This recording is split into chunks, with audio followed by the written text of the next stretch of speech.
This is Chiropractical, and I'm your host, Jon Kec.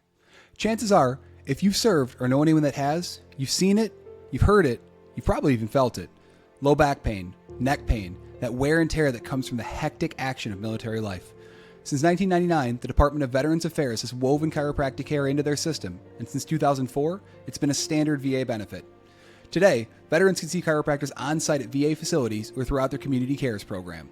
The program has grown fast and now reaches over 100 sites with over 500 VA chiropractors who serve thousands of veterans every year, with research showing each full-time DCs helping hundreds of unique patients annually.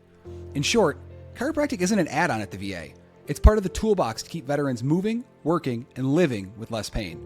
Today, we're going to unpack how that system works, who qualifies for care, and what to expect from the future of chiropractic inside the VA.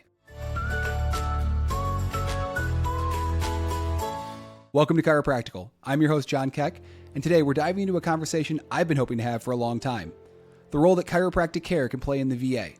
When you walk into a VA hospital, you just kind of feel it. There's this quiet strength, this sense of purpose. Years ago, chiropractic was not a part of the VA healthcare system, but thanks to the dedication of a few visionaries who believed that in what our profession could bring to veterans, that's changed. And we'll be talking with one of the people who's helped make that happen, Dr. Anthony Lisi. He's the Chiropractic Program Director for the VA. He's in charge of overseeing everything from clinical care to education to research. We'll talk about how chiropractic became a part of the VA program, what it looks like in practice today, and where it's headed in the future. Dr. Lisi, thanks for joining us here on Chiropractical. Oh, it's my pleasure to be here. Thanks for having me. Why is this important to the profession as a whole? And me as just a provider, I'm not in the VA system. Why am I going to keep listening to what we're talking about today? Well, I think two reasons. Clearly, the most important aspect of the VA chiropractic program is the fact that we're able to contribute to VA's mission of providing care for the men and women who've served our country. And that in itself is the paramount reason why we exist in VA. And I think any chiropractor who has that type of patriotic view towards our veterans should feel some pride and some commitment to that aspect. But aside from that, the VA is the largest integrated healthcare system in the United States, and it's a very far reach that extends outside the VA, a lot of impact in healthcare outside VA. So because the chiropractic program now can integrate in clinical training, in research, and in expanding our ability to deliver patient care, it has far-reaching impacts on chiropractic integration even outside the VA walls. Well, let's dive in. So this is a topic I've been pushing for a while. I think it's a really great thing to talk about, but I think it's also something a lot of providers don't really know much about. I personally went through a really, really short VA rotation during my education at National. I think it was 2 weeks. It's been a few years, so I don't remember the exact time frame, but it was short one way or the other. And it was a very limited kind of view into what the world in a VA clinic is. So I'm hoping you can take us a bit deeper and talk about some of the ins and outs, what that means to the profession as a whole, what that means to the patients in the VA, and maybe some things on the horizon for the program and the future of the VA relationship. Yeah, that sounds great. Love to do it. So what is your role today with the program? So I'm the National Program Director for Chiropractic Care for VA. The program started as a result of some legislation that was passed almost more than 25 years ago now. So there was Congress mandated the VA to begin providing chiropractic care as a result of lobbying by the ACA, as well as a number of veteran service groups. So there was a strong demand among veterans to begin having this care provided. So in late 2004, VA began hiring its first group of chiropractors and started with 22 DCs, so one DC at each of 22 of its major hospitals back then. And then over time, the program slowly grew, and it was determined to have some central coordination. So in 2007, I was appointed the National Program Director, which is what I am right now. And I still see patients every week, but my role is primarily administrative in overseeing the program nationally. And so those few years before the 2007 mandate, were you in active care inside one of the clinical locations? Oh, yes. I was hired at the VA Connecticut Hospital in West Haven, Connecticut. I was a full-time clinician for the first 3 years. It was the first chiropractor hired in a full-time position nationally. And and then over time, my role slowly decreased the clinical effort and increased in the administrative and then later on some research time as well. But Okay. I've been in full-time, I've been in continuous patient care in the VA system since 2004 now. And what I know you said you'd always had this idea, this integrated model idea in your world, but what really kind of ramped you up to that start in 2004? Was it just an ad you saw somewhere that a job ad, I should say, you answered, or how'd you get into it? Oh, sure. So the VA program was announced in 2001, and it took a few years before VA actually operationalized it and began hiring chiropractors. So I had been following this because I was terribly interested in this system, but I did not create the positions, those initial positions. I applied for the position at the VA Connecticut Hospital. It was extremely competitive. I was told after there were 150 applicants. Wow. And I was just selected. My supervisors later told me the things that they were looking for was someone who had clinical practice experience as well as some academic and scholarly in an integrated setting. And I had managed to do some of that during my career. So that's how I got started. And then fast forward a number of years, and now my role is actually to help create more of these positions for other chiropractors to come in. And I think that's maybe a good place to go. So you said 2004, things started, 22 providers, or 22 clinics, 22 providers, I should say. Right. Where are we at today? So we have just under 500 DCs in the VA system right now. Awesome. We've got a little more than 450 employees. We have 10 residents and a couple of dozen contractors in different capacities that are all providing care in VA medical centers across the country. Amazing. Yeah. I love that number. That's great. Yeah, we've been growing steadily each year, and we don't think we're at our cruising altitude yet. We still have a way to go. So what kind of things are as a profession, the VA program, what exactly is that impacting? Are we talking about like Medicare, Medicaid, maybe reimbursement, maybe view of the profession? Are we talking about private healthcare's view of the profession? What kind of stuff? So I wouldn't put any impact on Medicare, Medicaid, but let's think about a few areas where there is a really strong impact. So the first is in healthcare provider training, which might not seem important at first, but if you think about it, the VA system is the largest system for clinical training of healthcare providers in the U.S. Okay. Each year, approximately 120,000 clinical trainees do some of their training in VA facilities, and these could be internal medicine residents or neurology fellows or orthopedic surgeons, as well as PAs, nursing, et cetera. Most of the people that train in VA systems go out into private practice in other areas outside VA.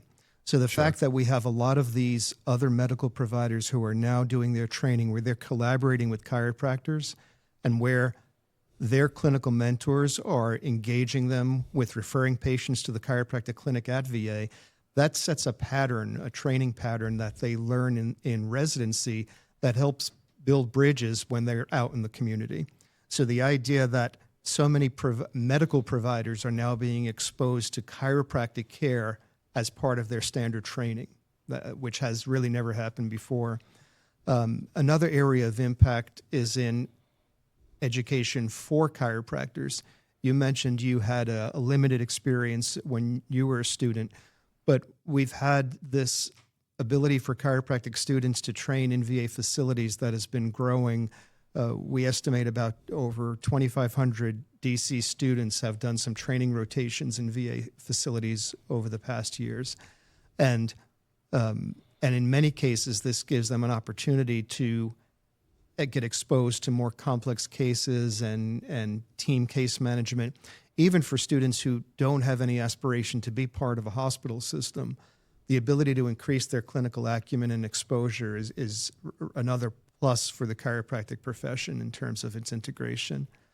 And then the last area that I think is also critically important is the ability for chiropractic research to be conducted in the VA system, where we can partner with senior researchers and use VA's very robust electronic health record data system, where we can, and we have done some really interesting work showing the value of chiropractic care to a system. I definitely want to come back to some of the research stuff, but we've talked about this a couple times. There's the integrated nature of the VA system and how those residents are in other medical disciplines, that is, are getting exposure to chiropractic. But let's look at kind of the system as a whole. How does chiropractic really fit into that VA model of care? So by our national policy, chiropractic care is at the full scope and training of DCs based on their licensure and training. We have essentially the majority of what we do in VA is diagnosis and management of non-operative conditions, musculoskeletal, neuromuscular. Chiropractors are integrated in team care in various settings. The top three departments that chiropractic clinics are housed within are physical medicine and rehab, which is a little more than half are in there. About 20% are in pain medicine departments, and about 15% are in primary care departments. So we've seen that we can successfully integrate a chiropractor into various clinical service lines depending on the needs of the facility and the training of the DC. Is chiropractic care looked at as like a first line care for the majority of cases, or is that still kind of in flux? Obviously, clinical decision making will play into that and patient presentation, but how many people coming in through the physical medicine and rehab aspect are seeing chiropractic as a first line of care? It's very hard to quantify that, because chiropractic, even though it's growing in VA, we're still a small piece. So that we have many facilities where the access to the chiropractic care might come downstream, where they maybe have seen other providers first. But we also know that in many instances, the chiropractic clinic is becoming the clinic of choice for referring providers, particularly primary care providers. So it's important to keep in mind, VA is a system that's built around a primary care model. So the vast majority of patients, if they come in with any type of a new complaint or new to the system, they are seen by primary care first, and then depending on their needs, they could be referred elsewhere. So we've seen this time and again, the use of chiropractic care by primary care providers referring is becoming more and more of a top priority. Another way to look at it is many of the patients that we see in VA chiropractic clinics across the board are coming to us as their first chiropractic visit. And they tell us that, they might not have chosen chiropractic had it not been that their primary care doc or their PA or pain doc was the one who referred them. So being part of this system actually engenders that type of increased uptake by the patients who maybe wouldn't have considered chiropractic care. This may not be something you can really speak to, but maybe in your personal experience, when you've had conversations like that, how many of them have turned into longer term chiropractic patients, whether that's inside the VA system or if once their case is resolved, they need to look elsewhere for kind of lifestyle care, things like that. But how many kind of convert over to chiropractic converts, we'll say? Yeah, I think the majority. I think clearly, as with any type of patient, with chiropractic care, some patients respond better than others, and it's just depending on the nature of the condition and such. But with most of our patients, we see such an appreciation for the fact that they now have access to chiropractic care, and even for some where it may not have been the stellar gangbuster outcomes, they're still delighted to have had that experience, and they walk away with a positive impression of the profession. I put it in context. I had an old World War II veteran that I saw several years ago, and he was a very distinguished. He was a former Army Ranger who was in actually the landing in Normandy on D-Day, and he came in and told me that he said, "I've always heard sketchy things about chiropractors, but because Dr. Jones, my primary care doc, told me you guys are good, and that's why I came to see you. So Yeah. stories like that really speak to the value of that integration for changing opinions. Opening eyes in whatever way we can is fantastic. Sure. And, I love hearing that you've, obviously 21 years in the system now. I'm sure you have a number of stories probably very similar to that, but I love hearing that somebody that, I'm going to guess was probably in their 60s, right? At that point? No, he was near? in his late 80s at that point and had never seen a chiropractor. That you can have that kind of a trust in the system, one, and then get them into the office, give them care, and who knows how many people they're going to tell from there. That's fantastic. Right. And we see that on the other end of the spectrum too, even with younger veterans who are in the post 9/11 conflicts. Some have, we see some when they're just 1 or 2 years out from leaving active duty, and it could be their first experience as well. Let's go back a little bit. Some of the research opportunities you've mentioned. So what kind of research doors has that VA integration opened for the profession? Research is one of VA's statutory missions. So along with providing patient care, conducting research and also conducting training for healthcare professionals is part of VA's core mission. So the fact that we're in this system where research and education are valued, they're part of the currency of the realm, that gives us great opportunity. And over time, we've built the capacity. It's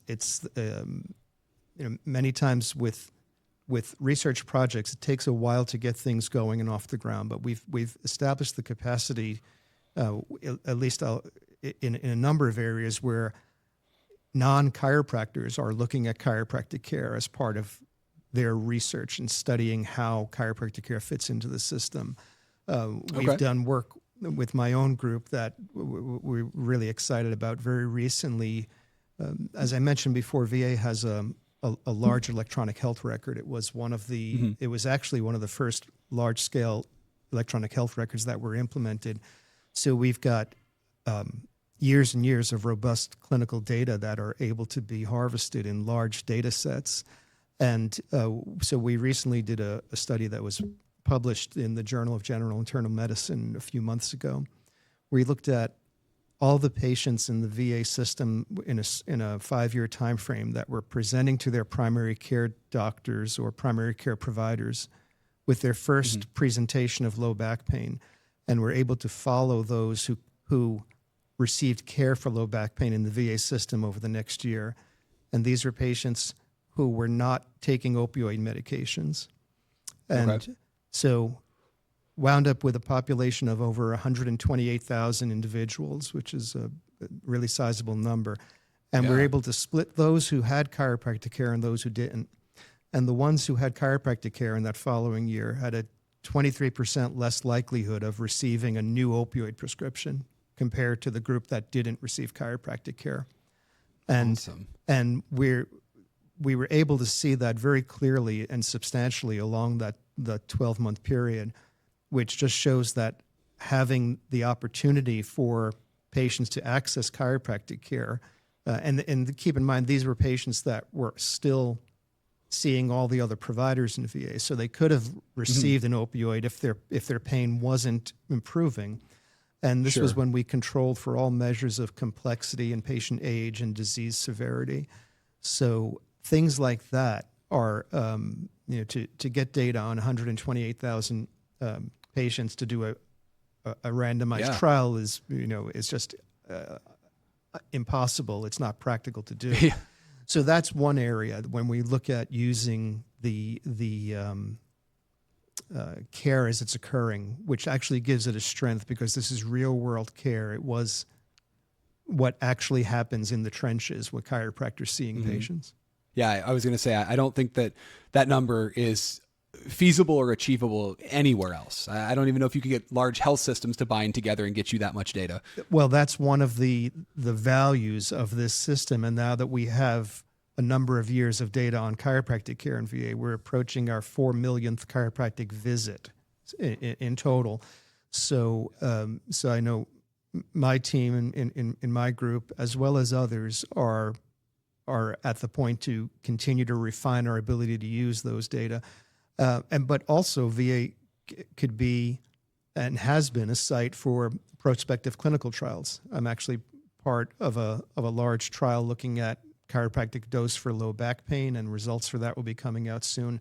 So it really provides the opportunity for the chiropractic care to be assessed at a very high level in a very well integrated system. Well, what about just kind of the DC off the street, let's say? They want to get involved. Do they have to be inside the VA system? Is there a way they can associate their clinic with the VA system? How can I, just not affiliated today, become a part of this care model?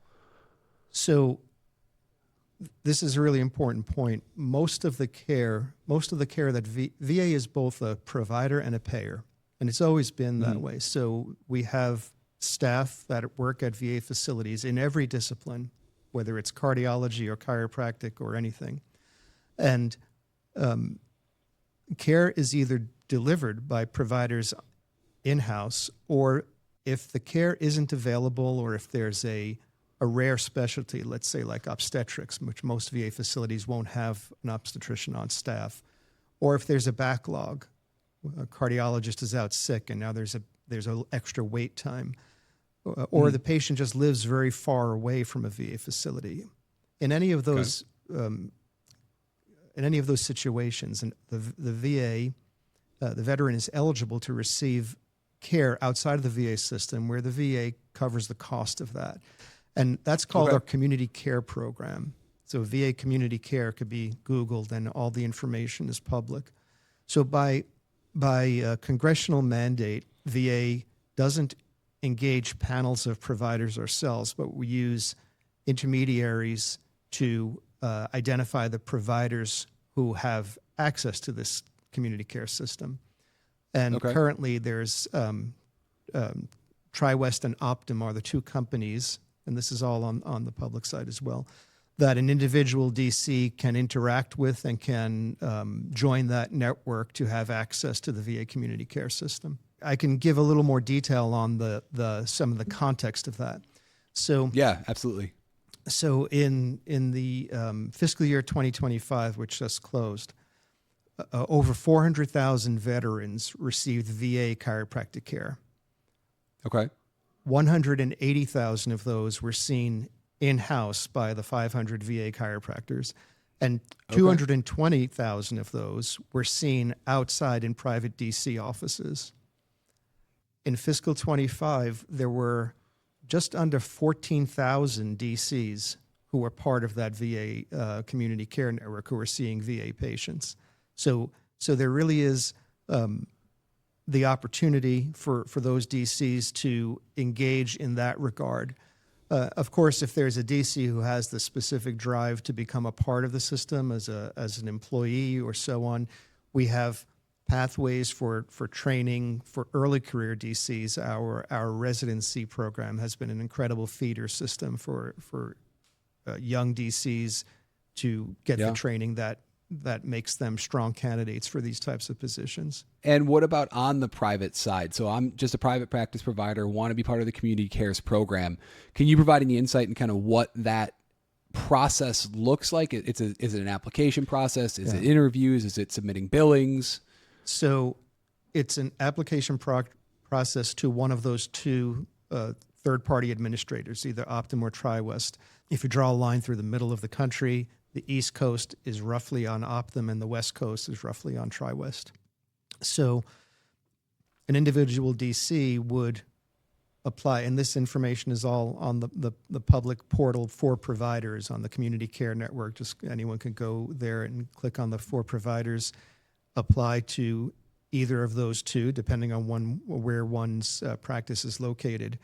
And then that, like any other type of insurance panel, it depends on where they have a need. If they're full in one market or not, there might be some wait time. But ultimately, the ability to then move forward is coordinated by that third-party administrator, either Optum or TriWest. And do you know right now offhand? Are there needs on both sides of the country or one area over the other? There are needs across the country.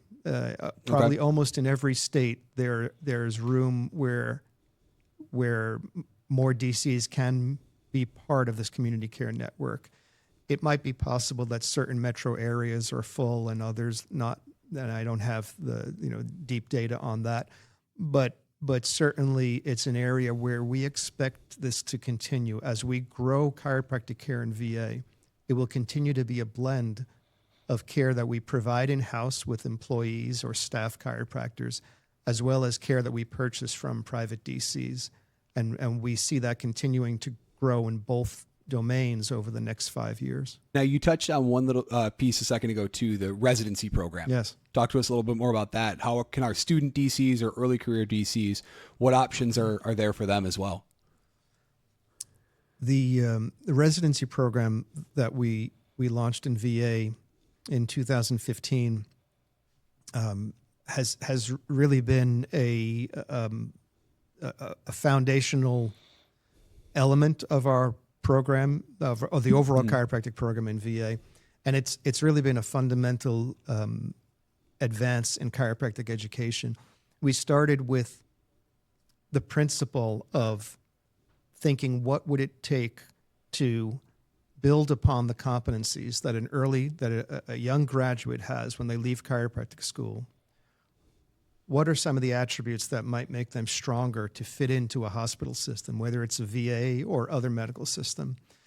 And we developed this over multiple years with input from multiple experts in the chiropractic professional world as well as the medical world, and came up with this 1 year of postgraduate training that is full-time in person at a VA facility where the resident provides chiropractic care in the chiropractic clinic and is mentored under the guidance of senior DCs. But then also the resident rotates through other key departments, just like all other medical residents do. They'll spend time in the primary care clinic or in pain medicine or in neurology. And they also engage in scholarly activities where they might do individual projects or present talks to other departments. We started with 5 programs back in 2014-15. Those all did exceptionally well, and then we expanded to 10 about 5 years later, and we've been at 10 for a number of years, but just recently, for this next iteration, we're increasing from 10 to 19 slots. So for the next group of residents will be taken in for training that starts July 1st of 26. And it's a 1 year period. It goes from July 1 to June 30 every 12 months. And the recruitment for that is handled through a national common application and match process that is actually run by the Association of Chiropractic Colleges. We partnered with them to launch that. So it's a national match that is very much like the match that is used in medical or dental or optometry residencies. And for that, is it, for the people maybe interested in pursuing the program, do they have to be graduated and licensed, or can they do it during their late clinical schooling? So they have to be graduated to enter. So one can apply to the program before graduation, but needs to have graduated and have a DC before the July 1st start date. One doesn't need to be licensed to start because as a resident, they're under the rubric of the attending physicians. But a criteria for completion of the residency is that if someone enters not licensed, they must attain a license before they graduate the residency. Because our goal is that we want people to be successful and be able to be positioned to move on to these clinical appointments in VA or in other medical systems. Sure, hit the ground running. Exactly. Right, as they transition out the end of June. Gotcha. Okay. Well, that's, I think, a lot of information for our listeners. Thank you for everything there. But if there was one most important thing about your experience with the VA, your understanding of its value and its impact on the chiropractic profession as a whole that our listeners need to hear again, what is it? I'll reiterate, the most important thing we do is serve veterans, and we focus on that, and all of our listeners should value that and keep that foremost in mind.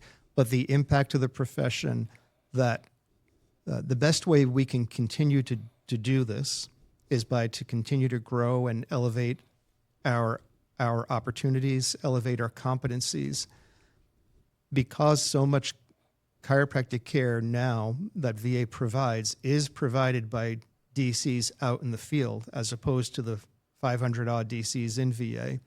I think it's critical that every field DC who sees VA patients realizes that they're part of the team now. They are the good results they get with their patients, the high quality care they provide, the high quality documentation that communicates back. All of that helps to elevate the reach of the profession and elevate our ability to continue to serve veterans and expand the profession.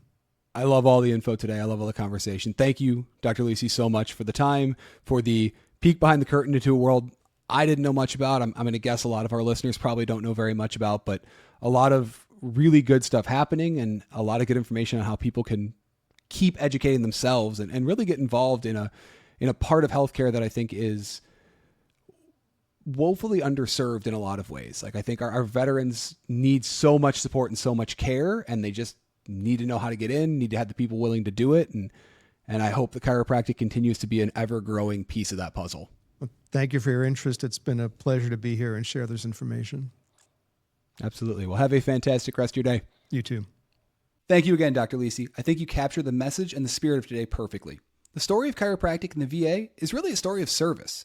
It's about the profession stepping forward to meet veterans where they are and where they're trying to get, with compassion, skill, and the belief that every patient deserves a chance to move, live, and feel better. That's what chiropractic in the VA is all about. It's not about backs and necks. It's about restoring motion, restoring hope and dignity. It's about giving back something to the people who gave everything for us. And for every chiropractor out there who's ever wondered if what they do truly matters, this was your answer. It does. It does to our veterans. And to them, thank you for your service. To our listeners, thank you for being a part of this conversation, and to this profession to keep pushing things forward. Because when chiropractic shows up in the VA, in our communities, and in every life we touch, we're not just making adjustments, we're making a difference. If this episode inspired you, share it. Remember, you can also leave a comment and subscribe wherever you listen. We'd love to know what you thought of today's show. You can also watch our full conversation on the NCMIC YouTube page. If you have questions or comments, send them to the show at askncmic@ncmic.com, or always feel free to reach out to me directly at jkec@ncmic.com. Thank you again for listening to this episode. I'm Jon Kec, and this has been Chiropractical.